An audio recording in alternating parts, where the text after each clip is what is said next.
между несигурност и реалност. Все повече хора търсят умения за реакция в кризисни ситуации.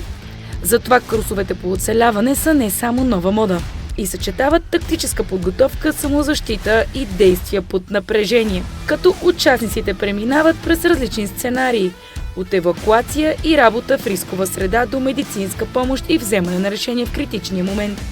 Целта е една – подготовка за ситуации, в които всяка секунда има значение.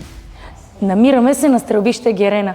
Зад мен може да видите голяма част от моделите, които се използват за курсовете вътре. Ние влизаме на курс по оцеляване, но за тази цел първо трябва да си сложа слушалките и разбира се очилата, така че хайде с нас!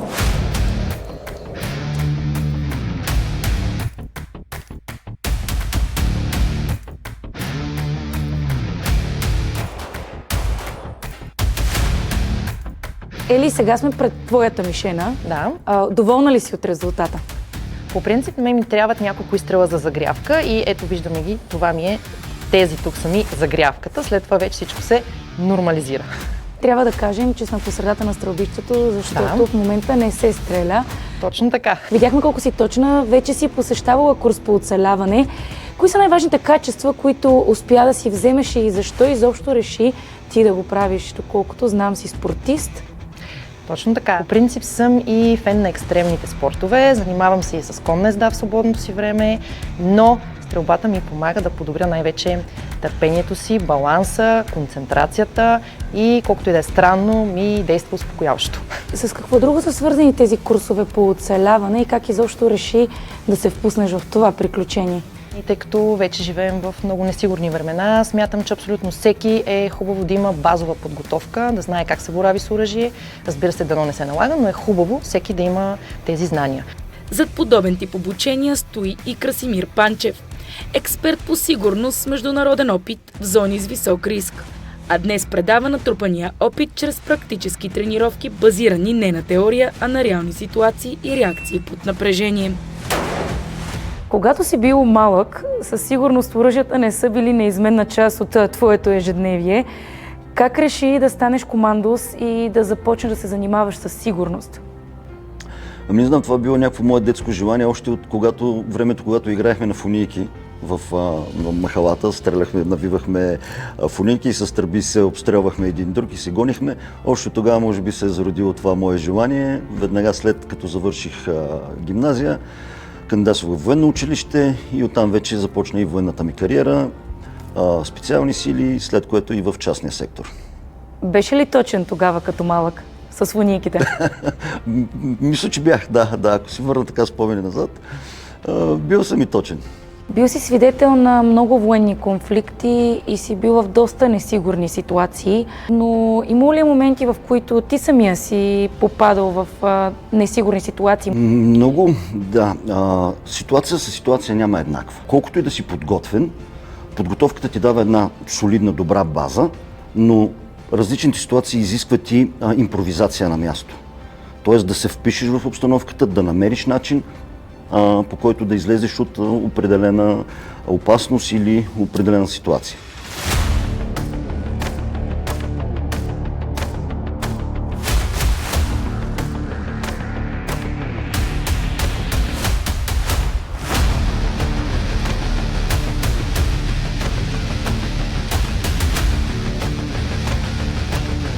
1921 година, когато талибаните превзеха Афганистан и накрая Кабул, съответно столицата, тогава охранявахме амбасадора на европейската делегация в Кабул.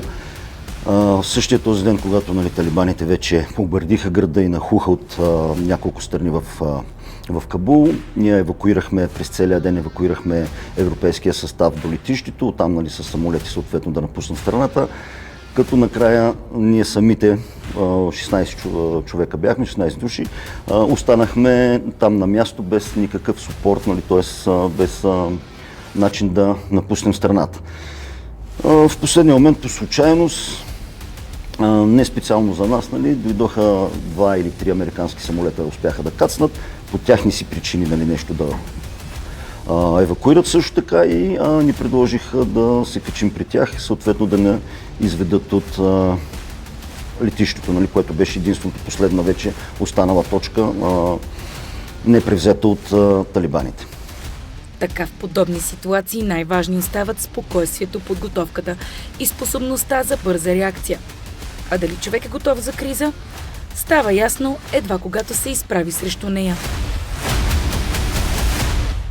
Ще ви покажа как да боравите, най-бързо и лесно да се научите да боравите с пистолет. Така, нека да сложим антифони. Аз вече съм ги сложила, за първи път ще ми бъде, така че трябва да ми обясниш всичко като на абсолютно начинаещ. Абсолютно, да. При работата с оръжие най-важно е личната безопасност и на околните, разбира се, защото това е бойно истинско оръжие и ние трябва да сме сигурни, че няма да нараним себе си или някой от околните, без да желаем това, естествено. Затова винаги държим пръста извън спусъка, високо горе и оръжието насочено в безопасна посока, т.е. мишеното поле или там, където би била опасността. След като заредим оръжието и направим правилния хват, сега ще ти покажа как точно става това нещо, и изнесем оръжието напред, чак тогава слагаме пръста на спусъка и произвеждаме изстрел 2 или 3, зависи какво ще бъде упражнението. Аз съм ти приготвил 6 патрона, така че ще направиш 6 точни изстрела.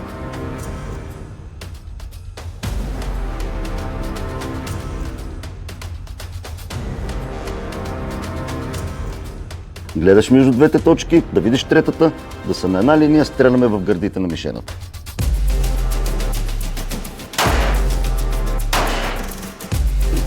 Добре, сега да видим и резултата. Успях ли да оцеля поне веднъж глава? Ами, да, имаме изстрел тип ала Тръмп, имаме и попадение в гърдите. Където се целиш и там и оцели, нали? Естествено, 2 предупредителни изстрела. Да.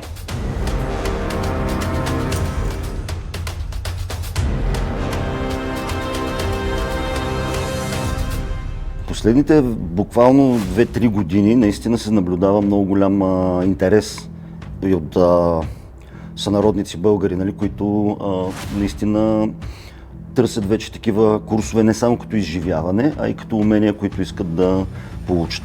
Означава ли това, че светът става все по-несигурен и това е новият начин да почувстваме сигурност в обществото? Да, за жалост, да. Светът става наистина едно много несигурно място. Всички сме свидетели в последните няколко години какво се случва около нас, а и не само толкова близо. Въпреки дистанциите, нали, където се водят различни видове конфликти и войни, ние не сме защитени по никакъв начин и няма гаранция, нали, че нещо няма да се случи тук при нас или че по някаква причина няма да бъдем, нали, също въвлечени в някакъв конфликт.